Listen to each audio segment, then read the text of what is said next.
সালামু আলাইকুম। দিগন্ত সংবাদে সবাইকে স্বাগত জানাচ্ছি। ওয়াহিদুজ্জামান ফারুকী। আজ পবিত্র হজ।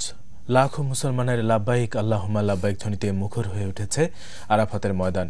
৯ জিলহজ আরাফাত ময়দানে অবস্থানকেই বলা হয় হজ। এই আরাফাতের ময়দানে দাঁড়িয়ে মানবতার মুক্তির দিশারি হজরত মুহাম্মদ সাল্লাল্লাহু আলাইহি ওয়াসাল্লাম লক্ষাধিক সাহাবীকে সামনে রেখে মানব জাতির জন্য দিক নির্দেশনামূলক ভাষণ দিয়েছিলেন। বুধবার হাজিদের মিনায় যাওয়ার মধ্য দিয়ে শুরু হয় হজের আনুষ্ঠানিকতা। তবে সেখানে দুপুর থেকে মুষলধারে বৃষ্টির কারণে দুর্ভোগ পোহাতে হয় হাজিদের। টানা বর্ষণে মিনার বেশিরভাগ রাস্তা প্রায় ১ ফুট পানিতে ডুবে যায়। তবে এতে সৃষ্টি হয় স্বস্তিদায়ক পরিবেশ।